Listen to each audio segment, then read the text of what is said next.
Wait, baby, no, I love you. Shit, no, fucking. Oh, fuck.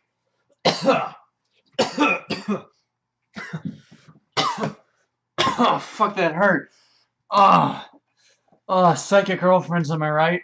I guess I'm single again. Oh. You better get back!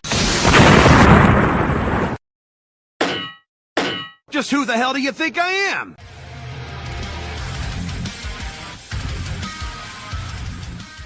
Hey everybody, what is up, and welcome to another anime review with the TheMKninja.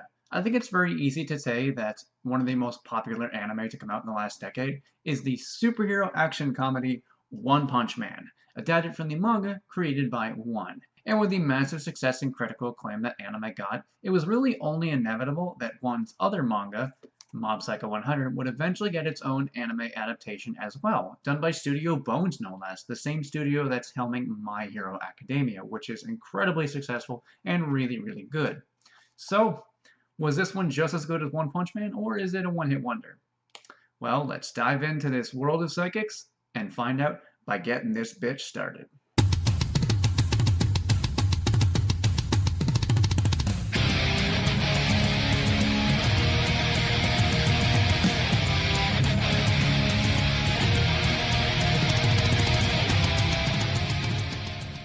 In the world of Mob Psycho 100, there are spirits roaming the earth, but brave and powerful psychics are here to save us all, and one such psychic is the middle schooler Mob, or Shigeo Kageyama, who is training under Reigen Arataka, who is actually not a real psychic, but uses Mob's incredible powers to exorcise spirits so they can both make cash. But Mob really just wants to live a normal life. However, when crazier things start happening and he gets involved with a criminal psychic organization, Mob has to step up and be a hero, even if he doesn't really want to. Now, the thing is, there are some similarities to this story from One Punch Man. They both star in a world you could interchange psychics and superheroes a bit, and both star incredibly powerful characters. But I feel like the center of both stories is, with their main characters, but the main characters are pretty different, so the tones and how those stories progress is pretty different. With Saitama, he's mainly just trying to find joy in his life again. With Shigeo, he's trying to be normal.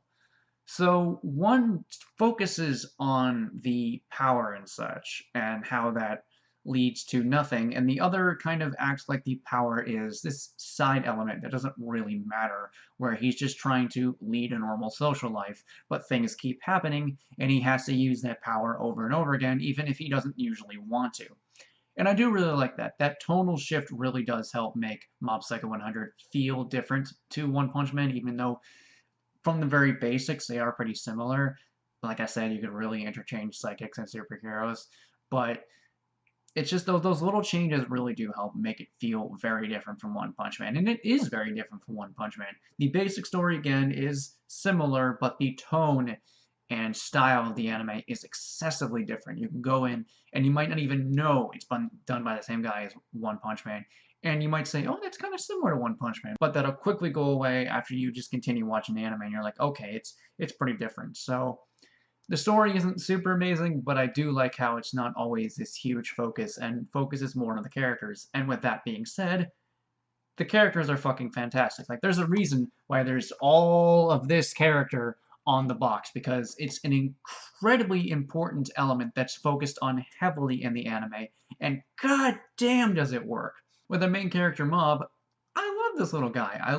He's excessively powerful, but he doesn't really care that he's powerful. Like, he just wants to live a normal social life. He has a crush on a girl, Tsubomi, and that's usually all he cares about. He wants to be popular. He doesn't give a shit that he has all these psychic powers. It's kind of like an afterthought to him. He just wants to be accepted and be a normal kid. And around that age, yeah, you wanted to fit in. You wanted to be part of the in crowd. And it really does work for Mob, as I feel like his reactions to the world around him and him trying his best to connect with people. And he does connect with people over the show, and you really do see that grow on him. And you see how much he learns from everyone else, and how happier he becomes when he starts to develop more friends. And it really does help make this driving force of the show. Like, he's definitely like the emotional centerpiece. And for a kid who usually has a more monotone voice, when the moments that matter do come up, they really do work. And I feel like it centers around Mob and it all works really well. But even though Mob is a really good character, he's actually not my favorite. That distinction goes to Reigen Arataka, who is amazingly brilliant. I love this guy. He is either one of or my favorite comedic characters ever. And one of this does go to the English voice, Christopher Niosi, or Kerbifer, you know, the old Newgrounder. And for someone who spent a lot of time on Newgrounds back in the day, that's kind of fucking amazing. But the animations on the guy are also so exaggerated and crazy, and I love it. And he has amazing facial expressions, and pretty much every time he has to deliver something funny, it works on both a visual and an audio level, and it's just fucking hilarious. Not to mention, even though he is not a psychic and pretends to be a psychic and kind of is a scam, he is still a likable character. Like, he generally shows that even though it seems like he's taking advantage of Mob, he does care about Mob and he does want the kid to be happy and successful. And usually, even if it doesn't seem like it, he will think of Mob's interests. And that becomes more apparent as the show goes on, and it really does help make some emotional scenes really work. And then there are the side characters. I love all these side characters. There's Dimple, the little ghost spirit who starts off as this big baddie and then kind of just becomes a comic relief, and I love him. The voice is hilarious, his animations are hilarious, his fucking facial expressions are also hilarious.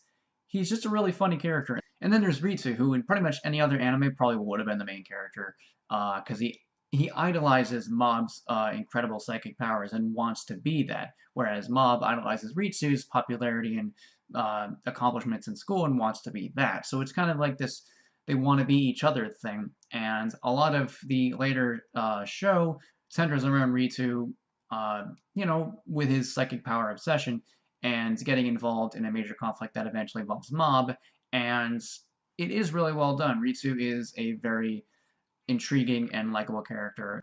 And he does a lot of questionable things to get there, definitely, but that makes him very interesting. And in the end, I did like the guy. There's Tereki Hanayama, the kid with the giant yellow hair, and he's a rival psychic to Mob, who starts off as this enemy, but becomes friends with him, and the ego on this guy, as well as like I guess I'll give it away, but he gets his hair cut off and he gets a wig that's like gigantic. And every time it's on screen, it's fucking hilarious. I will say though, he was more interesting in the beginning than he was in the second half, because I feel like in the second half he was just kind of like, someone who became a little generically nice, but still had some kind of sadistic side.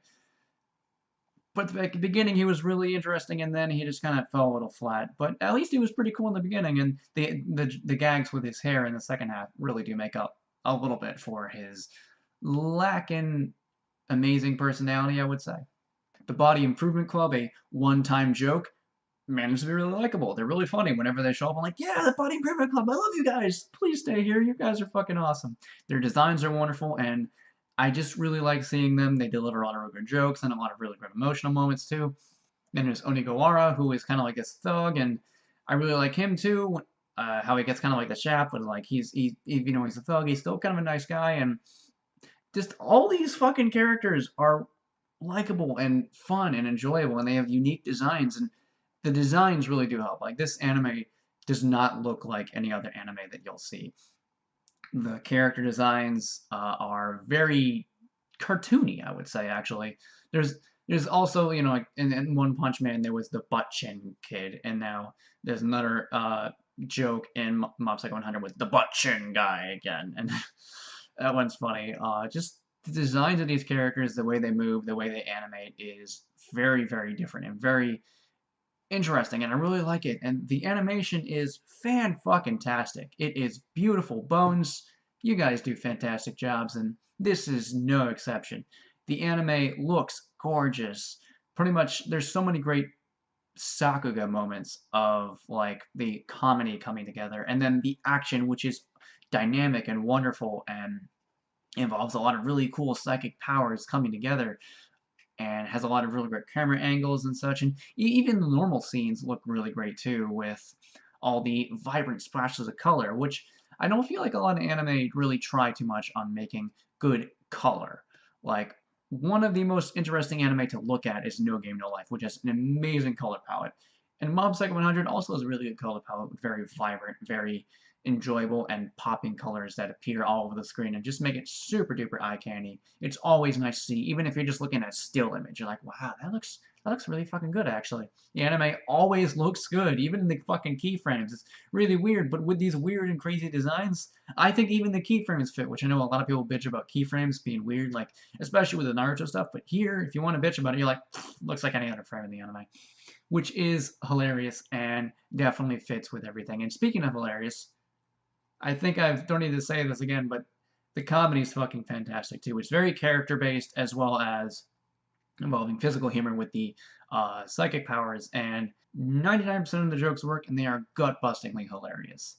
Like, I love the setups for these jokes. They sometimes they'll even go an entire episode setting up a joke, and then when it pops, it's not disappointing. It is hilarious, even on the second or third viewing. It works out so well. There's a lot of focus on the comedy, and it's very strange and abnormal, and like I said, it just works so damn well. It's fucking hilarious. And for the villains, like I said, I do like all of the side characters. Also forgot to talk about the Telepathy Club. They're hilarious too. But the villains of Claw, I feel like, really do shine through with their personalities as well as showing intimidating natures. They are not exactly the most effective villains. They do have a lot of really great action, and like I said, they do have intimidating factors to them that make you go, oh shit.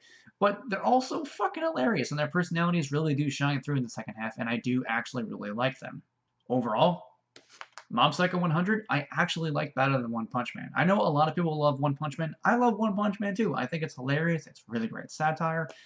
But Mob Psycho 100, I feel like is a bit more unique and funnier, actually. And I like the characters a lot more. And the animation, I feel like, is just as good. It really feels like Mob Psycho 100 kind of means something through all its meaninglessness, if that makes any sense. It is a really crazy, outrageous, and hilarious time through and through, and I cannot wait for Season 2 to come out. Overall, I'm going to give Mob Psycho 100 an 8 out of 10. You need to check out this anime. It is absolutely fucking hilarious. There's a reason I spent $35 buying this when it's available on Funimation. Because I love it. And you should love it too. I'm not going to force... You need to love it. No, you don't need to love it, but you should check it out because it is really good. So if you guys enjoyed this video, please go ahead and make sure to rate, comment, and subscribe. Check out my videos. Also make sure to check my spoilers, all that great stuff, and I will see you guys next time. Peace out. I did this too late. Fuck. It's all ruined. Fuck. Where's my trailer? I quit. I don't have a trailer. I'm actually pretty poor. Now get the fuck out.